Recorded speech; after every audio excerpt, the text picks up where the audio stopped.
Seven, six, five, four, three, two, one. You'll never have the sacred stone.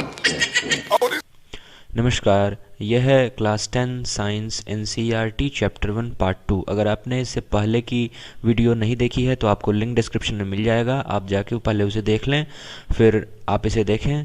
तो चलिए शुरू करते हैं। The new substance form during the reaction is product. जो नया substance बना वो प्रोडक्ट है। The word equation shows change of reactants to product throw an arrow placed between them. ये जो एरो प्लेस की गई है ये रिएक्टेंट से प्रोडक्ट का डायरेक्शन दिखाता है। The reactants are written on the left hand side with a plus sign between them. यहाँ रिएक्टेंट्स को लिखा गया है लेफ्ट हैंड साइड पे, ये एरो के लेफ्ट हैंड साइड पे, और उनके बीच में प्लस साइन को यूज़ किया गया है। And similarly products are written on right hand side with a plus sign between them. चूँकि यहाँ प्लस साइन आपको नहीं दिख रही होगी, चूँकि एक ही प्रोडक्ट है, अगर एक से ज़्यादा प्रोडक्ट होती तो हम उसे प्लस साइन लगा कर लिखते। The arrow head point towards the product and shows the direction of reactants. So ये एरो हेड है, जो ये एरो हेड जिस तरफ पॉइंट करता है वो रिएक्शन का डायरेक्शन दिखाता है, और वो जनरली रिएक्टेंट से प्रोडक्ट की ओर पॉइंट करता है। Writing a chemical equation, is there any other shorter way of representing chemical equation? तो यस है, और छोटा रास्ता है केमिकल रिएक्शन को रिप्रेजेंट करने का। Chemical equation can be made more concise and useful if we use chemical formulae instead of words. अगर हम केमिकल फार्मूला का इस्तेमाल करें तो हमारा रिएक्शन और भी छोटा हो जाएगा। मैग्नीशियम की जगह हम Mg इस्तेमाल करेंगे और ऑक्सीजन की जगह O2, तो हमारा जो इक्वेशन है वो देखने में और भी छोटा लगेगा, और हम उससे वही इन्फर कर पाएंगे जो हम पहले इन्फर करते थे। अ chemical equation represents a chemical reaction. कोई भी केमिकल इक्वेशन, जैसे ये केमिकल इक्वेशन है, तो हर केमिकल इक्वेशन एक रिएक्शन को रिप्रेजेंट करता है। जैसे हमने वहाँ पे मैग्नीशियम रिबन को जलाया था और उसके बाद हमें मैग्नीशियम ऑक्साइड मिला था, तो यहाँ एक मतलब फिजिकल केमिकल रिएक्शन हो रही है, और उसके बाद फिजिकल केमिकल रिएक्शन को देखते हुए हम लोग कोई भी केमिकल इक्वेशन लिखते हैं। If you recall the formula of magnesium oxygen, magnesium oxide, magnesium Mg for magnesium, O2 for oxygen, and MgO for magnesium oxide, the above word equation can be written as, okay, count and compare the number of atom of each element on LHS and RHS of the arrow। हमें क्या करना है कि जो LHS में जो Mg का item है और RHS में जो Mg का आइटम है, LHS में जो O2 का आइटम है और RHS में जो O का आइटम है, सो मतलब O2 मतलब कहने का ऑक्सीजन का 2 आइटम है और यहाँ एक ऑक्सीजन का 1 आइटम है। तो हमें ये कंपेयर करना है। बेसिकली हम ऐसा कर रहे हैं ऑक्सीजन मतलब जो ये रिएक्शन है उसे बैलेंस करने के लिए।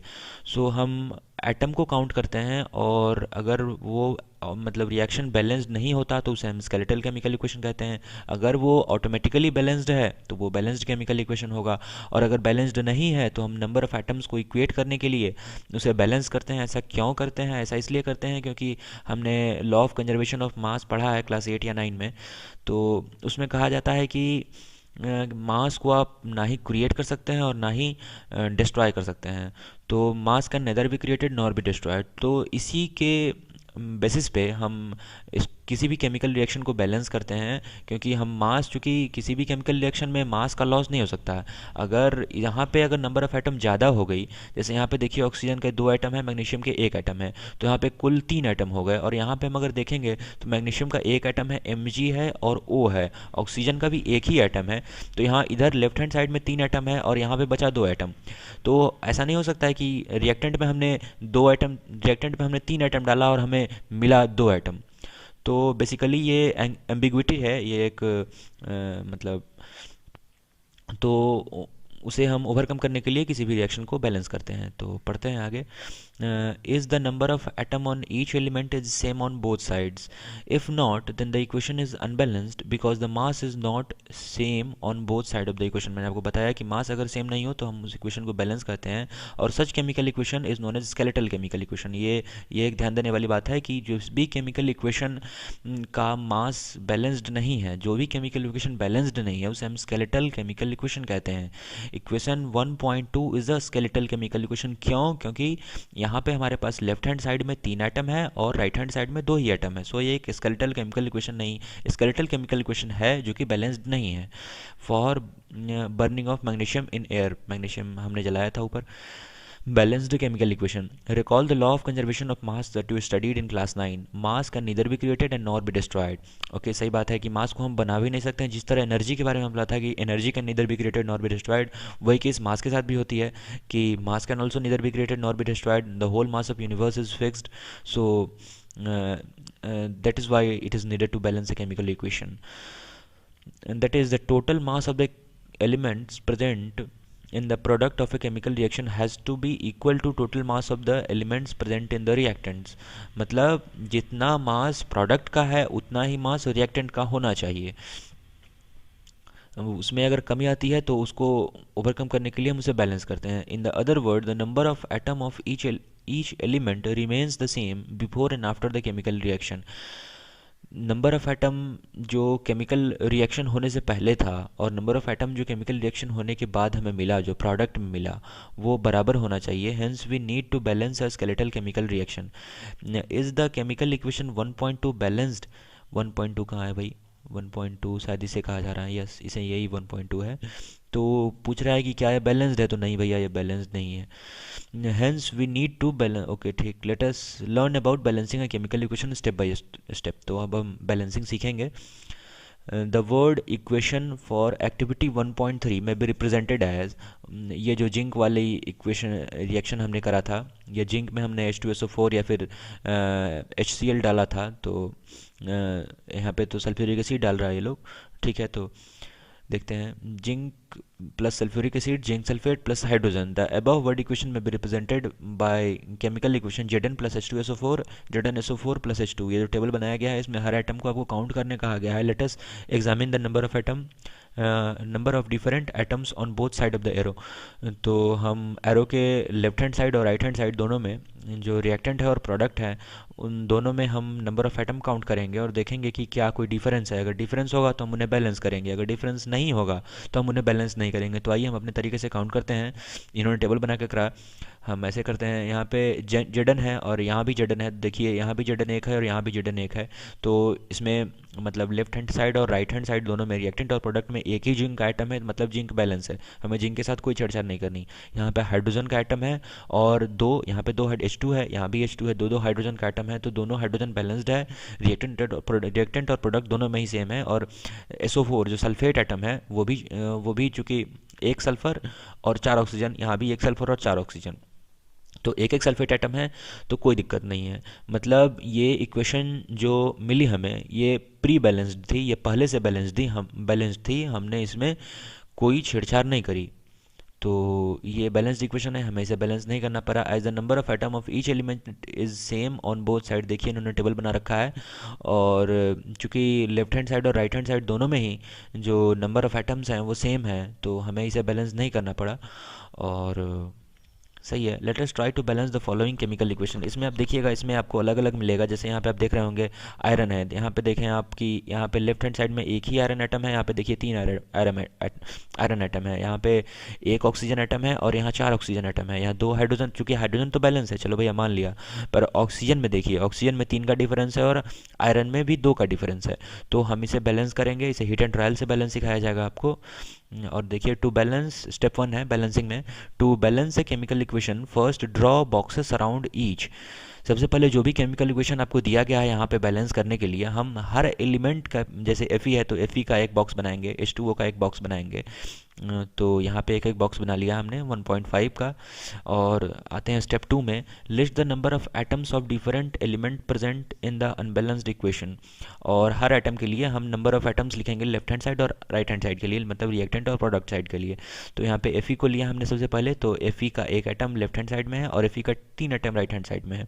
हाइड्रोजन का 2 एटम लेफ्ट हैंड साइड में है और राइट हैंड साइड में भी 2 एटम है. और ऑक्सीजन का 1 एटम लेफ्ट हैंड साइड में है और ऑक्सीजन का 4 एटम राइट हैंड साइड में है. स्टेप 3 है. It is often convenient to start balancing with a compound that contains the maximum number of atom. हम हमेशा रिएक्टेंट साइड हो या प्रोडक्ट साइड हो, हम पहले सर्च कर लेंगे कि वैसा कौन सा एटम है जिसका सबसे ज़्यादा डिफरेंस है. डिफरेंस नहीं मतलब एटम सबसे ज़्यादा है, राइट हैंड साइड में रिएक्टेंट में हो, प्रोडक्ट में हो. तो यहाँ सबसे पहले हम सबस्क्रिप्ट जो दे रखा है O4, Fe3, H2, F, यहाँ पे Fe1 है, 1 लिखते नहीं है इसलिए. तो हम सबस्क्रिप्ट देखेंगे और जिसकी सबस्क्रिप्ट सबसे ज़्यादा हमें दिखेगी, यहाँ पे हमने ओ की सबस्क्रिप्ट सबसे ज़्यादा देख रखी है, तो हम बैलेंसिंग उसी से शुरू करते हैं। ये कन्वीनियंट होता है हमारे लिए और इससे बैलेंसिंग आसान भी होती है, क्योंकि हिट एंड ट्रायल है, इसमें कुछ है नहीं इस तरह का कोई लॉजिक। हम एक एक रख रख के पुट कर करके देखते हैं और जो सुइटेबल होता है हम उसे ही मान्यता देते हैं। इट में बी रिएक्टेंट और अ प्रोडक्ट, वो रिएक्टेंट भी हो सकता है और प्रोडक्ट भी हो सकता है जिसकी सबसे ज़्यादा नंबर ऑफ एटम हो। In the compound, select the element which has maximum number of atom. Using these criteria, select Fe3O4. We select Fe3O4 and the element oxygen in it. तो हमने पहले इस बॉक्स में देखा कि इसमें सबसे ज़्यादा एटम है और इसमें ऑक्सीजन के पास सबसे ज़्यादा एटम है, तो हमने O को सेलेक्ट करा सबसे पहले बैलेंस करने के लिए। Using these criteria, there are 4 oxygen atom on RHS and only 1 on LHS. यहाँ पे केवल LHS में केवल एक ही ऑक्सीजन एटम थी और RHS में 4 ऑक्सीजन एटम थी। अब हम बैलेंसिंग करते हैं इसे।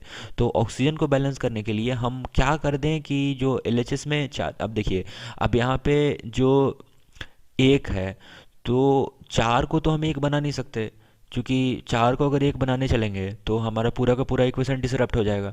मतलब हम हमेशा जब भी कोई भी चीज़ बैलेंसिंग में लगाएंगे तो राइट हैंड साइड में लगाएंगे। कोई भी, जैसे ये एक बॉक्स है ना, तो इसके राइट हैंड साइड में कोई भी हम स्क्रिप्ट पुट करेंगे, कोई भी नंबर पुट करेंगे 1 2 3 बैलेंसिंग के लिए। हम इस जो सब्सक्रिप्ट में लिखा गया है 4, इसे हम कभी नहीं बदलेंगे, इन 3 को कभी नहीं बदलेंगे। ऐसा करने से जो रिएक्शन की आइडेंटिटी होगी वो लॉस हो जाएगी।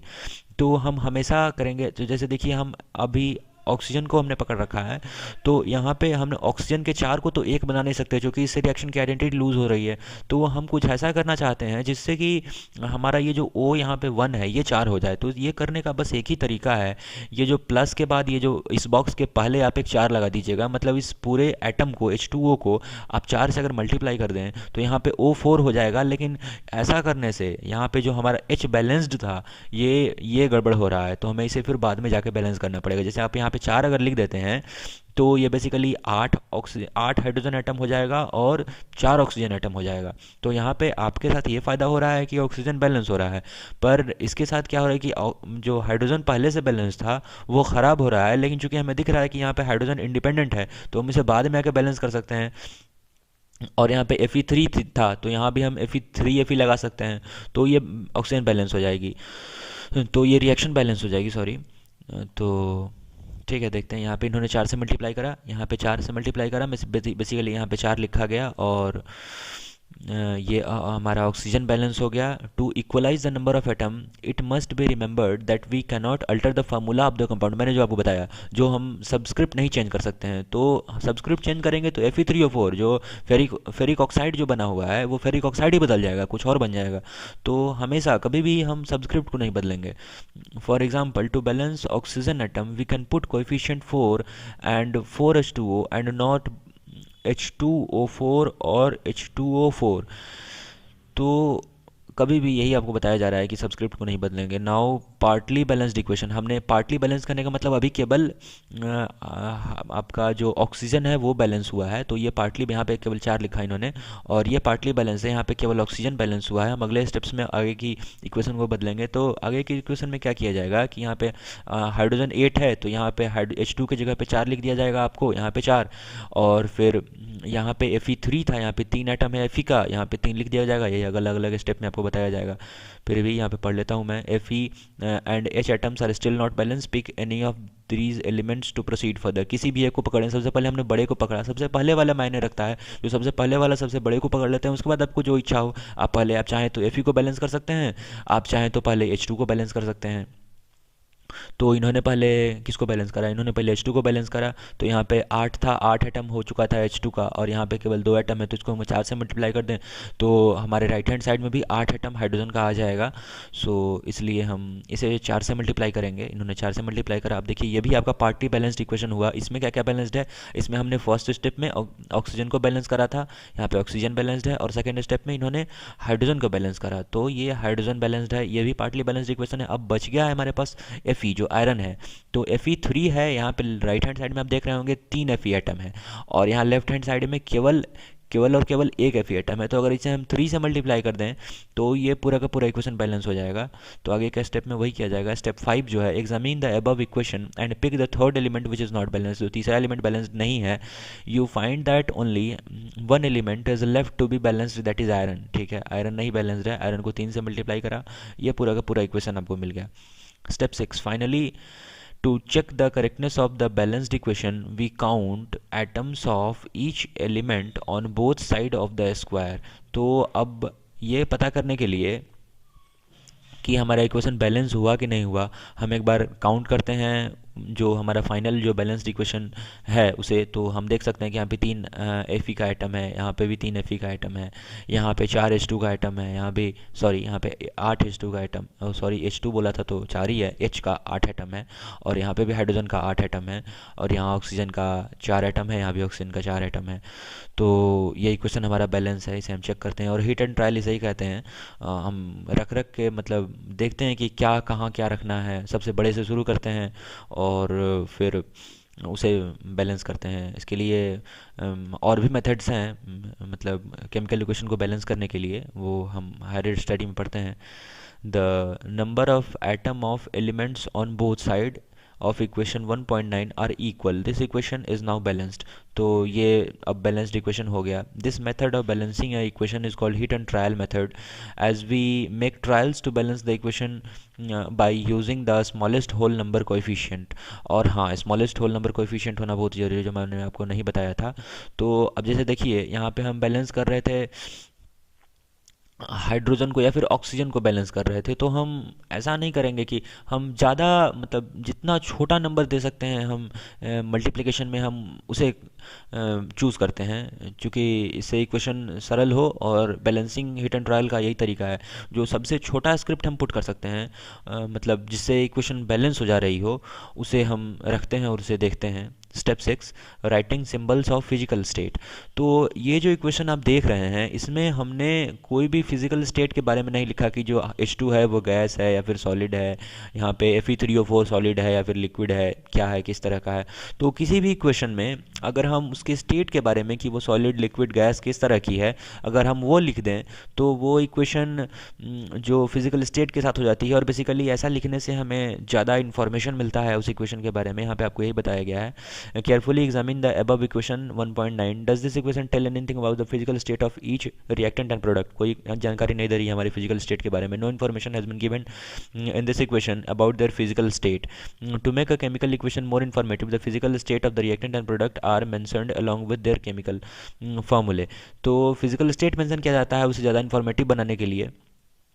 आप नहीं भी लिखेंगे फिर भी कोई दिक्कत नहीं है, लेकिन हम जनरली लिखते हैं the gaseous, liquid, aqueous and solid state of the reactant are respectively, notations are, G लिखते हैं गैस के लिए, एल लिखते हैं लिक्विड के लिए, AQ लिखते हैं एक्वस के लिए। एक्वस से मतलब होता है कि कोई भी केमिकल हो अगर वो वाटर में मिक्स हो तो उसे हम एक्वस कहते हैं, और नहीं तो solution, S for solid.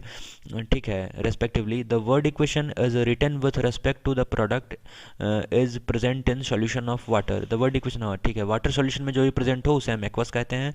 The balanced equation become, और उसके बाद हम Fe सॉलिड है, हमारा H2O गैस है, Fe3O4 सॉलिड है, H2 गैस है। आप ये चिंता ना करें कि हमें पता कैसे चलेगा ये कौन गैस है, क्या रिएक्टेंट है। अगर आपको कहीं भी इक्वेशन कुछ भी मिलेगा उसमें बेसिकली ये लिखा ही होगा, आपको बताया जा रहा है कि ऐसा क्यों लिखते हैं। और अगर आप रिएक्शन करते हैं, अगर आप करके देखते हैं लैब में, तो आपको पता चलेगा कि हमने सॉलिड आयरन लिया था, उसे मतलब H2O में डाला था तो बना था जो कुछ भी, तो वो आप देखेंगे तो आपसे उससे इन्फर कर सकते हैं कि इससे ये गैस निकल रही थी, जैसे H2 गैस निकल रही थी तो वो गैस फॉर्म में था, और Fe3O4 बना वो सॉलिड बना तो ये सॉलिड था। तो आप कुछ इस तरह से लिख सकते हैं। Note that the symbol G is used with H2O to indicate that this reaction is used in form of steam.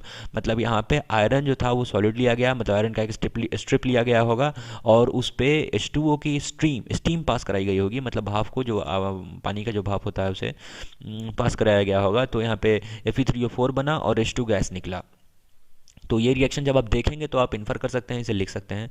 Usually physical state are not included in chemical equation unless it is necessary to spy them. Generally हम नहीं लिखते हैं, पर लिखें तो मतलब जो equation है वो ज़्यादा इन्फॉर्मेटिव लगेगी। Sometimes the reaction condition such as temperature, pressure, catalyst etcetera for the reaction are indicated above and below the arrow of the equation. For example 340 atm, मतलब ये जो बड़ा सा एरो दिख रहा है आपको, हम हमेशा अगर कोई भी चीज़ यूज़ हो रही है, कोई मतलब जैसे कैटलिस्ट को यूज़ हो रहा है रिएक्शन को तेज़ करने के लिए, तो हम कैटलिस्ट का नाम लिखते हैं। अगर कोई भी चीज़ जो मदद कर रही है हमारी रिएक्शन में, तो इसे हम क्रेडिट इस एरो के ऊपर या फिर नीचे देते हैं। ये तरीका है। Using these steps you can balance a chemical equation in given text earlier. तो ठीक है, तो आज इतना ही रखते हैं। तो आगे हम पढ़ेंगे 1.2 टाइप्स ऑफ केमिकल रिएक्शन। तब तक के लिए बाय।